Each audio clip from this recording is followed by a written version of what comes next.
23 वर्षीय राखी अपने बौनेपन की वजह से पूरी बस्ती में मशहूर थी। 23 साल की होने के बावजूद उसका कद 8 साल के बच्चे जितना ही था।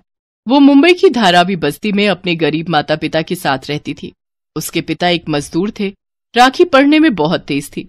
12वीं पूरी करने के बाद वो स्कूल से मिले स्कॉलरशिप के पैसों से मुंबई यूनिवर्सिटी के कॉलेज में एडमिशन लेकर बीएड की पढ़ाई करने लगी। साथ ही बच्चों को ट्यूशन पढ़ाकर अपनी फीस का खर्च उठाने लगी। लेकिन उसकी कम हाइट को देख कॉलेज में सभी उसका खूब मजाक उड़ाते हैं। ए बच्ची, जा अपने प्ले स्कूल में जा, यहाँ आने की अभी तेरी उम्र नहीं है। बौनी कहीं की। सभी इसी तरह राखी का मजाक उड़ाते थे, लेकिन वो अपनी पढ़ाई पर ही ध्यान देती है और अच्छे नंबरों से बीएड की डिग्री हासिल कर लेती है। कुछ दिन बाद वो एक स्कूल में जॉब के लिए इंटरव्यू देने जाती है। ए छोटी बच्ची, तू यहाँ क्या कर रही है? जा जाकर अपनी क्लास में बैठ। आप गलत समझ रहे हैं सर, मैं तो यहाँ इंटरव्यू के लिए आई हूँ। मेरा नाम राखी है। ओह अच्छा, सर ने बताया था आपके बारे में। आइए, मैं आपको प्रिंसिपल के कैबिन तक ले चलता हूँ। प्रिंसिपल उसका इंटरव्यू लेते हैं, जहाँ उसका सिलेक्शन हो जाता है। राखी खुशी खुशी घर आती है और अपने माँ बाबा को बताती है। माँ बाबा, मुझे एक स्कूल में नौकरी मिल गई है। अब मैं स्कूल में जाकर बच्चों को पढ़ाऊंगी। हमारी गरीबी अब दूर हो जाएगी बाबा। हाँ मेरी बच्ची, मैं जानता था तू जरूर एक दिन हमारा सर गर्व से ऊंचा करेगी। राखी अगले दिन से स्कूल में बच्चों को पढ़ाने जाती है, जहाँ स्कूल की टीचर उसे देखकर कहती हैं, क्या यार सुधा मैडम, अब क्या बच्चे भी स्कूल में पढ़ाएंगे? अरे धीरे बोल, ये बौनी तो नई मैडम है। राखी अपनी क्लास में जाती है तो बच्चे उसे देखकर कहते हैं, ए लड़की, जा अपनी क्लास में जा, तू तो हमारी क्लास की नहीं लगती। और ये क्या, तूने यूनिफॉर्म क्यों नहीं पहनी? लगता है आज इसका बर्थडे है, इसीलिए यूनिफॉर्म पहन के नहीं आई। देखो तो, इसके पास बैग भी है, हो सकता है इसमें टॉफियां हों। अच्छा लाला, जल्दी दे फिर तो हमें टॉफियां। तभी क्लास में प्रिंसिपल सर आ जाते हैं। ये सब क्या हो रहा है बच्चों? अपनी क्लास टीचर के साथ ऐसे पेश आते हैं? क्या हमारी क्लास टीचर? पर अभी तो इसकी खुद ही पढ़ने की उम्र है। लगता है इसकी मम्मी ने बचपन में इन्हें बॉर्नवीटा नहीं पिलाया। सर, इन मैडम को ब्लैक बोर्ड तक पहुंचने के लिए तो सीढ़ी की जरूरत होगी ना? बच्चों, मैडम की सिर्फ हाइट ही कम है, लेकिन इनका दिमाग चाचा चौधरी जैसा तेज है। मैडम, आज से ये आपकी क्लास है। ये कहकर प्रिंसिपल वहां से चले जाते हैं। राखी कुर्सी पर बैठकर बच्चों को पढ़ाने लगती है। मैडम, आप तो हमें दिखाई ही नहीं दे रही। ऐसा लग रहा है जैसे टेबल के नीचे कोई टेप रिकॉर्डर बज रहा है। राखी उन सबकी हंसी को अनदेखा करते हुए चेयर पर चढ़कर पढ़ाने लगती है। स्कूल में रोज उसका सब ऐसे ही मजाक उड़ाते थे, लेकिन राखी सबकी बातों को अनसुना कर देती थी। ऐसे ही समय बीता। अब हर साल पूरे स्कूल में राखी मैडम की क्लास का रिजल्ट ही सबसे अच्छा आता था। प्रिंसिपल सर भी उससे बहुत खुश थे। फिर एक रोज हार्ट अटैक पड़ने से अचानक स्कूल के प्रिंसिपल की मौत हो जाती है। स्कूल के ट्रस्टीज मिलकर एक फैसला लेते हैं। बोर्ड ने मिलकर ये फैसला किया है कि टेस्ट और क्वालिफिकेशन के बेस पर स्कूल टीचर्स में से ही नए प्रिंसिपल का सिलेक्शन होगा। सभी टीचर्स टेस्ट देते हैं, जिसमें राखी फर्स्ट आती है और उसे स्कूल का नया प्रिंसिपल बना दिया जाता है। प्रिंसिपल के तौर पर वो अपनी पहली स्पीच देती है। बचपन से लेकर आज तक मैंने अपने बौनेपन को लेकर कई ताने सुने हैं, लेकिन मैंने अपनी इस कमजोरी को कभी अपनी मेहनत और लगन पर हावी नहीं होने दिया और पढ़ाई पर पूरा ध्यान दिया, जिस वजह से आज मैं इस मुकाम तक पहुंच पाई हूँ। मेरी कामयाबी में मेरे माता पिता का भी उतना ही सहयोग है जितना मेरी मेहनत का। बच्चों, हमारे पेरेंट्स अमीर हो या गरीब, वो पूरी कोशिश करते हैं कि वो अपने बच्चों को अच्छी शिक्षा प्रदान कर पाए। इसलिए बच्चों का भी फर्ज है कि वो पूरी मेहनत और लगन से अपनी पढ़ाई पर ध्यान दें। जीवन में जितना जरूरी भोजन, पानी और हवा है, उतनी ही जरूरी हमारे लिए शिक्षा भी है।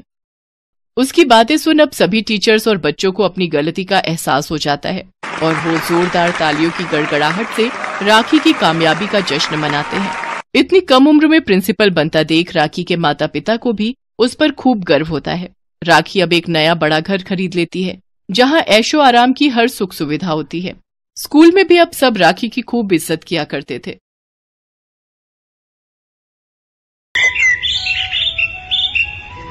पारुल 10 साल की एक बहुत ही मासूम लड़की थी। उसके सिर पर बाल नहीं उगते थे, इस कारण वो गंजी थी।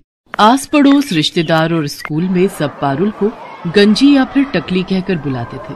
कभी कभी इस बात से पारुल बहुत दुखी हो जाती थी। ये देख पूजा, मेरी मम्मी मेरे लिए कल मार्केट से न्यू हेयर पिन लेकर आई है।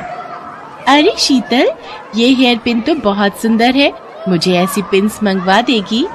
हाँ हाँ, क्यों नहीं। अरे संभाल कर, देखा जमीन पर गिरा दी। ओ गंजी, इधर आ। हाँ आती हूँ। ये हेयर पिन्स उठा कर दे। Thank you.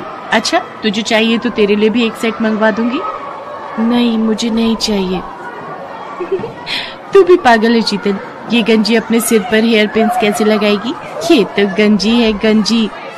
अरे मैं तो भूल ही गई थी, ये तो गंजी खोपड़ी है। तभी वहाँ क्लास टीचर आ जाती है और सब बच्चे खड़े हो जाते हैं। गुड मॉर्निंग बच्चों, आज आप सबके लिए एक बहुत अच्छी न्यूज है। हमारे स्कूल में एक बहुत बड़े लेवल का फैशन शो होने जा रहा है, इसलिए आप सब भी उसकी तैयारी शुरू कर लें। वाह, फैशन शो, फिर तो मैं ही सबसे सुंदर दिखूंगी।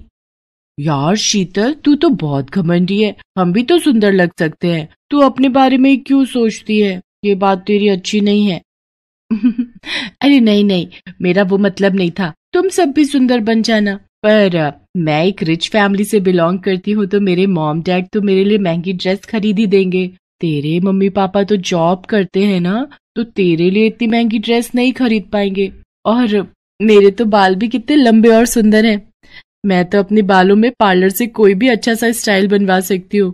तुम लोगों के बाल भी बहुत छोटे छोटे हैं, बिल्कुल उस गंजी पारुल की तरह। शीतल की बातों को सुनकर पूजा गुस्से में आ जाती है, पर वो उस वक्त उसे कुछ नहीं कहती। पारुल रोती हुई घर जाती है। पता नहीं कैसे स्कूल में मेरी बच्ची का एडमिशन करवा दिया, सारे बच्चे इसका मजाक उड़ाते हैं, कब तक सहन करेगी? बड़ी मुश्किल से तो ये स्कूल मिला है, हमारे बजट में भी है, और फिर बच्चे हैं, बच्चों की तो आदत ही होती है एक दूसरे का मजाक उड़ाने की। पारुल बिटिया, हमें कभी भी किसी की बात का बुरा नहीं मानना चाहिए। अगर हम ऐसे ही हर किसी की बात का बुरा मानने लगे तो जीवन काटना बहुत मुश्किल हो जाएगा बच्चे। अगले दिन पारुल स्कूल के लिए निकली, पर आज वो जिस रास्ते से जाती थी उस रास्ते से ना जाकर दूसरे रास्ते से स्कूल की तरफ चली जाती है। पर वो मन ही मन सोच में थी, पता नहीं स्कूल जाने का बिल्कुल भी मन नहीं हो रहा। मेरे साथ ऐसा क्यों हुआ? मेरे सिर पर बाल क्यों नहीं है? अगर मेरे सिर पर भी बाल होते तो मैं कितनी सुंदर लग, फिर मेरा भी कोई मजाक नहीं उड़ाता। तभी पारुल को किसी के बुलाने की आवाज आती है। कोई बचाओ, मैं इस गड्ढे में गिर गई हूँ, मेरी मदद करो। अरे आप कौन हो? रुको मैं आपको बाहर निकालती हूँ। इन्हें बचाने के लिए तो मुझे रस्सी की जरूरत पड़ेगी। अब क्या करूँ? वो एक रस्सी पड़ी हुई दिखाई दे रही है। किसी तरह पारुल उस रस्सी की सहायता से एक औरत को गड्ढे से बाहर निकालती है। तुम्हारा बहुत बहुत शुक्रिया बहादुर लड़की, तुमने मुझे गड्ढे से निकालकर मेरी जान बचाई। कोई बात नहीं, आप मुसीबत में थी और मेरी मम्मी कहती है कि मुसीबत में हमें सबकी सहायता करनी चाहिए। पर आप इस गड्ढे में कैसे गिरी? मेरा नाम सोफिया है, मैं एक जादूगरनी हूँ। मैं कल रात जब अपने घर वापस जा रही थी तो रात के अंधेरे में मुझे ये गड्ढा दिखाई नहीं दिया और मैं इस गड्ढे में गिर गई। अगर आप जादूगरनी हो तो आप इस गड्ढे से बाहर क्यों नहीं आ सके? क्योंकि मेरा जादू सिर्फ दूसरों पर काम करता है, मैं अपने ऊपर अपने जादू का उपयोग नहीं कर सकती। तुमने मेरी सहायता की है, बताओ मैं तुम्हारी क्या मदद कर सकती हूँ? तुम्हें अगर मुझसे कुछ चाहिए तो मैं जादू से तुम्हें वो दे सकती हूँ। क्या आप जादू से कुछ भी दे सकती हो? हाँ बिल्कुल, तुम मुझसे जो भी मांगोगी और मेरे बस में होगा तो मैं अवश्य दूंगी। क्या आप मेरे सिर पर बाल उगा सकते हो? सब मुझे गंजी कहकर बहुत चिढ़ाते हैं। मेरे स्कूल में फैशन शो होने वाला है। बस इतनी सी बात, अभी लो। जादूगरनी छड़ी घुमाए, सिर पर लंबे बाल आ जाए। और देखते ही देखते पारुल के सिर पर लंबे और सुंदर बाल आ जाते हैं। अब वो गंजी नहीं थी। पारुल, तुम्हारे सिर पर असली बाल है, ये बात किसी को मत बताना। जब समय आएगा तो सबको खुद पता चल जाएगा। अभी तुम सबसे यही कहना कि तुमने बालों के लिए एक विग खरीदा है। अब तुम स्कूल जाओ और कभी भी मेरी जरूरत हो तो 3 बार मुझे आवाज लगाना, मैं तुम्हारे सामने आ जाऊंगी। थैंक यू जादूगरनी आंटी, आप बहुत अच्छी हो। पारुल के सिर पर बाल आ जाते हैं और वो बहुत खुश होती है। उसके बाद वो स्कूल जाती है और सबको यही कहती है कि उसने बालों में विग लगवाई है। इस पर सब बच्चे हंसने लगते हैं। पिक लगाने से क्या होता है तो तू अभी भी गंजी ही ना। पारुल शीतल की बात का बुरा नहीं मानती। पारुल घर जाकर अपने मम्मी पापा को सारी सच्चाई बता देती है। कुछ दिन बाद फैशन शो था और वो बहुत सुंदर तैयार होकर फैशन शो के लिए स्कूल जाती है। शीतल ने भी महंगी ड्रेस और महंगा हेयर स्टाइल करवाया था। पूजा के मन में शीतल के लिए नफरत थी। पूजा उससे अपने अपमान का बदला लेना चाहती थी। शीतल बहुत घमंड करती है ना अपने बालों पर। आज मैं उसके बालों में ये गोंद चिपकाकर उसके सारे बाल खराब कर दूंगी ताकि वो फैशन शो में भाग ही ना ले पाए। शीतल, तेरे बाल तो बहुत सुंदर लग रहे हैं, पर बालों में जो ऊपर पिन लगी हुई है ना, मैं उसको ठीक कर दूं? लग रहा है वो नीचे गिरने वाली है। कहाँ गिर रही है? जरा ठीक से लगा दे। पूजा जानबूझकर अपने हाथों में पकड़ी हुई गोंद की डिब्बी शीतल के बालों में गिरा देती है। ओह सॉरी शीतल, मेरे हाथ में तो गोंद की शीशी थी, तुम्हारे सारे बालों में गिर गई है। मुझसे गलती हो गई, मैंने ये जानबूझकर नहीं किया। पूजा, थोड़ी देर में फैशन शो स्टार्ट होने वाला है। तुमने मेरे सारे बाल खराब कर दिए। मेरे सारे बाल चिपक गए हैं। देखो मैं कितनी गंदी लग रही हूँ। अब मैं क्या करूंगी? शीतल रोने लगती है। सब बच्चे फैशन शो के लिए नीचे हॉल में पहुंच जाते हैं। शीतल क्लास में बिल्कुल अकेली बैठी थी। तभी पारुल वहां आ जाती है। उसे सारी बात पता चलती है। तुम चिंता मत करो, मैं अभी जादूगरनी आंटी को बुलाती हूँ, वो तुम्हारे बाल बिल्कुल ठीक कर देंगी। पारुल जादूगरनी को आवाज लगाती है और वो वहां आ जाती है। पारुल, शीतल ने तो हमेशा तुम्हारा मजाक उड़ाया है, फिर भी तुम इसकी मदद करना चाहती हो, पर इसके लिए एक शर्त है। अगर मैं शीतल के बाल ठीक करूंगी तो बदले में तुम्हें फिर से गंजा होना पड़ेगा। जादूगरनी आंटी, कोई बात नहीं, आप मुझे फिर से गंजा कर दो, पर मेरी दोस्त के बाल ठीक कर दो। शीतल पारुल की सारी बातें सुन रही थी। इसका मतलब पारुल के बाल असली हैं? इसने विग नहीं पहना? मैंने पारुल से कितनी नफरत की, उसका कितना मजाक उड़ाया, पर ये मेरे लिए फिर से गंजी होने को तैयार है। सचमुच मैं कितनी बुरी हूँ। पारुल कितनी अच्छी है।